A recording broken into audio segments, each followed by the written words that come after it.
Praise the Lord. आज के Bible मनन का विषय है आज्ञा पालन। कोई भी पिता अपने बच्चों के लिए बुरा नहीं सोचता, लेकिन यदि हमें उनकी बातें ठीक न लगे, समझ न आए, तो भी पिता होने के नाते हम उनके कहे अनुसार चलते हैं। तो यदि हम खुद को पिता परमेश्वर की संतान कहते हैं, तो जो परिपूर्ण सिद्ध परमेश्वर है उसकी आज्ञानुसार हम क्यों न चले। उसी तरह जैसे कोई सेवक अपने स्वामी की आज्ञाओं का पालन करता है, भले ही वो उसके हिसाब से ठीक हो या न हो। तो यदि हम खुद को परमेश्वर का सेवक मानते हैं, तो उस स्वर्ग के स्वामी की आज्ञाओं को क्यों न माने।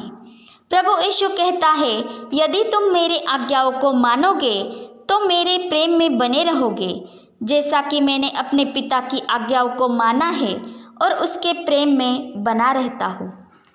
यहाँ पर आज्ञा का संदर्भ किसी धार्मिक अनुष्ठान, कर्मकांड या कठोर व्यवस्था से नहीं, बल्कि उसकी आज्ञा का संदर्भ यीशु मसीह की कही गई बातों से है, उसकी इच्छा के अनुसार चलने से है। क्योंकि उसकी बातें पूर्णतः न्यायी, शुद्ध और विश्वसनीय है, वे कभी अप्रचलित नहीं होती। उसके वचन अटल है। उसकी बातें हमारे पाँव के लिए दीपक और मार्ग में उजियाला है। क्योंकि प्रभु यीशु जगत की ज्योति है, वो हमारे जीवन का प्रकाश है। इसलिए वो चाहता है कि हम उस पर चले, ताकि हम उससे दूर भटक कर इस जगत के अंधकार में न भटक जाए और बुराई के मार्ग पर न चले जाए, तथा बुराई के निष्फल कामों के भागी न बन जाए और विनाश की ओर न चले जाए। तो हम उस ज्योति की प्रजा बने, हम मसीह की पहचान में बढ़ते जाए और इस जगत के लिए भी हम उजियाला बने, ताकि परमेश्वर का राज्य हम में आए। प्रभु यीशु हमें दास के तौर पर आज्ञा मानने के लिए नहीं कहता और न ही वो हमें अपना गुलाम समझता है।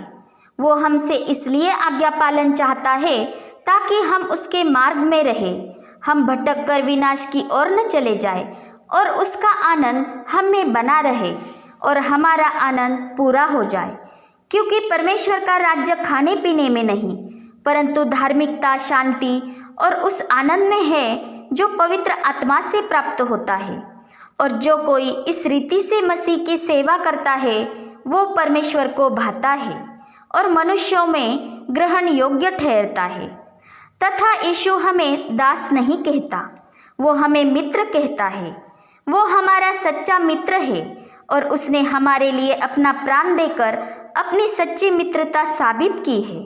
क्योंकि इससे बड़ा प्रेम किसी का नहीं कि कोई अपने मित्रों के लिए अपना प्राण दे। प्रभु यीशु कहता है, अब से मैं तुम्हें दास न कहूँगा, क्योंकि दास नहीं जानता कि उसका स्वामी क्या करता है, परंतु मैंने तुम्हें मित्र कहा है, क्योंकि मैंने जो बातें अपने पिता से सुनी वे सब तुम्हें बता दी है। और वह यह भी कहता है कि जो कुछ मैं तुम्हें आज्ञा देता हूँ, यदि उसे करो तो तुम मेरे मित्र हो।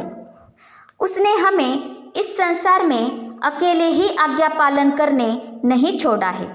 वो कहता है, यदि तुम मुझसे प्रेम रखते हो तो मेरी आज्ञाओं को मानोगे, और मैं पिता से विनती करूँगा और वो तुम्हें एक और सहायक देगा कि वह सर्वदा तुम्हारे साथ रहे, अर्थात वो सत्य का आत्मा जिसे संसार ग्रहण नहीं कर सकता, क्योंकि वह न उसे देखता है और न उसे जानता है।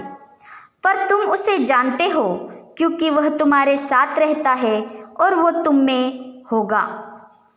अर्थात यदि हम में संसार की बातें रहती है और संसार के चाल चलन से चलते हैं, तो हम उस आत्मा को ग्रहण नहीं कर सकते जो हमें प्रभु यीशु की बातों पर, उसकी इच्छा पर चलना सिखाता है।